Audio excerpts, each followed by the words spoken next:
Good evening, my Real News Media TV family. Welcome back to the channel for another news update.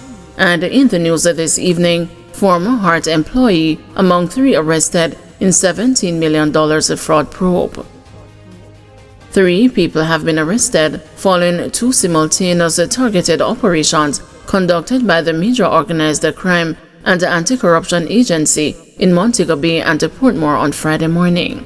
The operations and arrest are in relation to a $17 million fraud investigation at the Human Employment and Resources Training Trust National Training Agency, Hart Trust NSTA, MOCA said in a press release.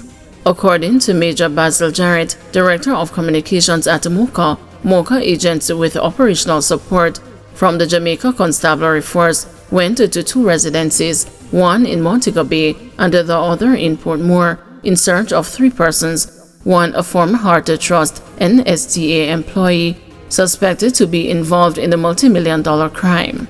1 suspect was found and held at the Portmore location and the other 2 at their home in Montego Bay. All 3 were detained prior to a search of their respective premises, which turned up a number of evidential items which were subsequently seized, MOCA said. The 3 individuals were expected to be charged later Friday morning. MOCA said it urges members of the public to report any suspicious activities involving financial transactions to the agency's tip line at 888 MOCA tip. Gunmen posing as a police kill man and injure 2 in Manchester home invasion. Residents in the quiet northeast Manchester farming community of Hibernia are puzzled and shocked following a deadly home invasion on Wednesday night carried out by gunmen reportedly posing as a police. Evan Gibson, otherwise called a General, a 45-year-old construction worker, mechanic, and a resident of Hibernia, was killed in the attack while his cousin and a woman were injured.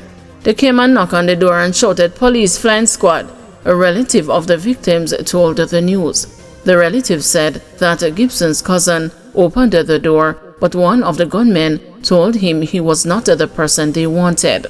He said that Gibson was in a room in the house, heard the argument, pulled open his door, and on stepping out of the room, one of the gunmen said, "Yeah man, see the man here." He said the gunman shot Gibson twice, and after he fell, they shot him again. The murder was committed about 9:30 p.m. Gibson's cousin was shot in the leg, and the cousin's girlfriend was shot in the upper body. They were taken to a hospital where Gibson was pronounced dead, while the injured couple was admitted for treatment. 3 other people, including Gibson's 90-year-old grandmother, his teenage cousin, and the child's mother, were unharmed during the invasion.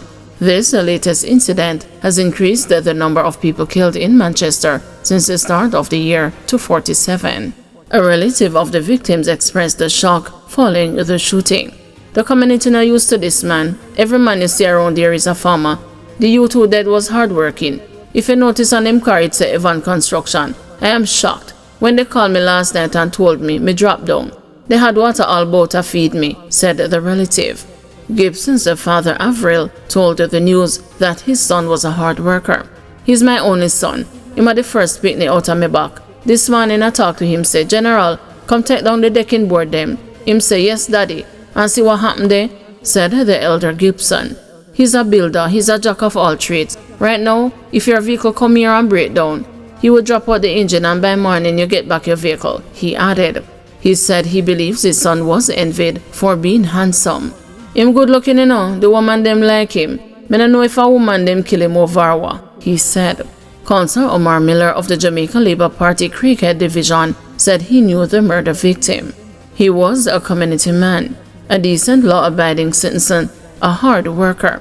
We went to school together, and believe you me, I am feeling it right now because he shouldn't have gone this way. But we have to face the reality that crime is everywhere, Miller said on Thursday.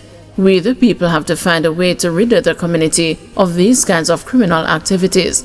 I do believe that the police have a lot on their hands, and I hope that we can bring the culprits to justice," he added. Flash flood warning in effect for 7 parishes, others under flood watch.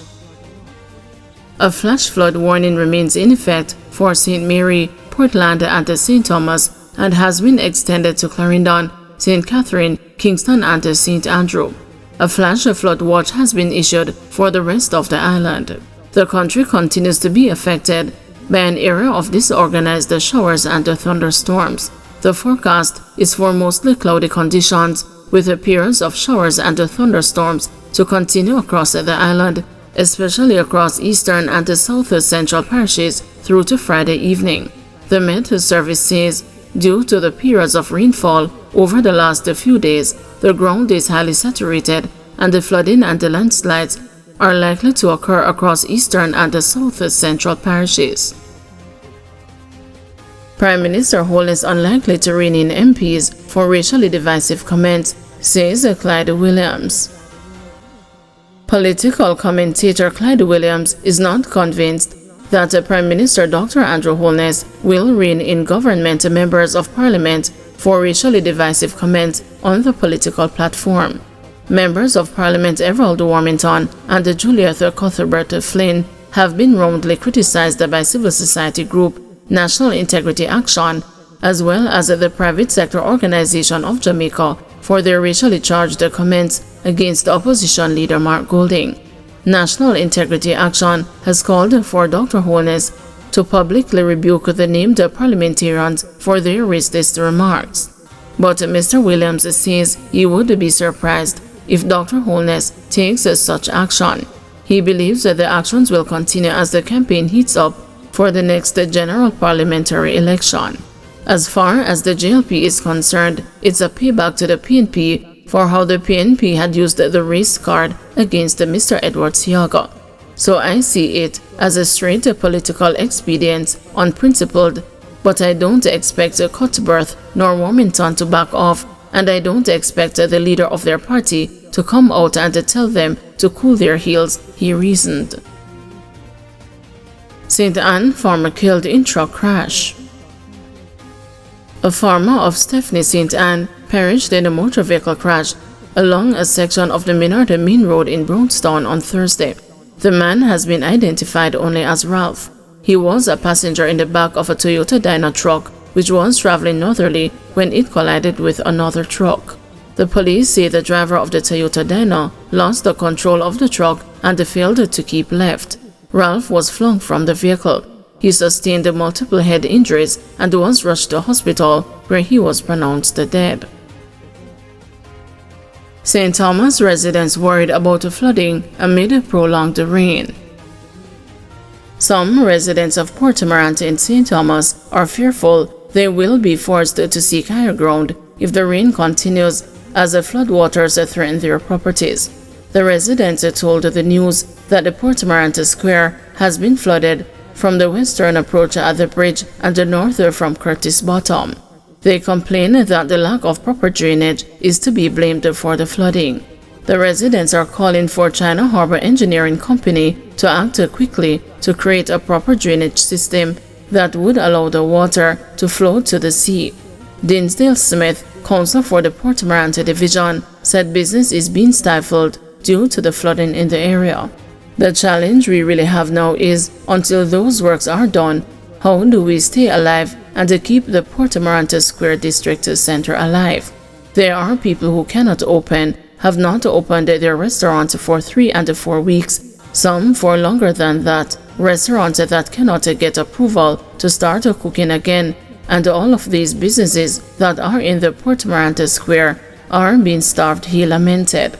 The severe weather since the start of this week has forced the closure of the Mount Vernon Primary School in St. Thomas. The administrators say the road leading to the school has been heavily scored, rendering it impossible for vehicular traffic. The school will be using the online modality on Friday and until the situation returns to normal. Parents are being asked to keep their children at home during this period and assist them in getting online for classes. St. Catherine businessman found dead with hands and feet bound. A St. Catherine businessman was on Thursday found dead with his hands and feet bound at a premises in High House District. Dead is Douglas Henlon, who lived in the adjoining community of Bushy Park. His body was found near his business place by persons who summoned the police. Henlon was found bleeding from his head and bone dead. The Old Harbor Criminal Investigation Branch is probing the matter. Hopewell High School boy arrested over assault of a schoolmate. A male student at Hopewell High School in Hanover has been taken into custody by the police in relation to the assault of a schoolmate. The police say the matter remains under investigation. A video of the incident has been making the rounds on social media platforms. In the video, the schoolboy is seen being hit in the face, kicked and beaten all over his body by a group of boys. Meanwhile, the Child Protection and the Family Services Agency is reporting that it has located the victim and is in dialogue with the school and will be providing psychological support to the student. Our first responders visited the school yesterday, Thursday, November 28. We spoke with the 15-year-old student who was assaulted, as well as his father, and the CPFSA will be providing counseling through our Children and the Family Support Unit, said the CPFSA CEO, Laurette Adams Thomas. The CPFSA says it understands that the boy was allegedly beaten on 2 occasions earlier this week by the group of students. The matter was reported to the police, and the 15-year-old is to receive medical attention today, Friday, November 29. The CPFSA was informed that the main suspect was arrested and is to go to court. The video was quite perturbing to watch. The behavior of the boys is simply heartless. We continue to see serious levels of aggression in these bullying cases, which indicated that something is fundamentally wrong with our exposure to violence as a society. The CPFSA CEO is calling for parents to be more assertive in taking steps to safeguard and to support their children. As a nation, we can all help in the fight against the bullying and the violence in all its forms against our children. Parents, you need to maintain an open and active communication system with your children so that they feel comfortable to come and speak with you about what is happening to them, either at a school or in their communities. Also, pay attention to your children so that you are able to quickly identify possible signs of bullying. Is your child anxious about going to school? Does he or she have unexplained physical marks or bruisings? Is he or she losing money or has no friends? Has academic performance declined? Additionally, if you get complaints about your child bullying others or you notice aggression in your child's behavior towards others, take it seriously and get help for your child early.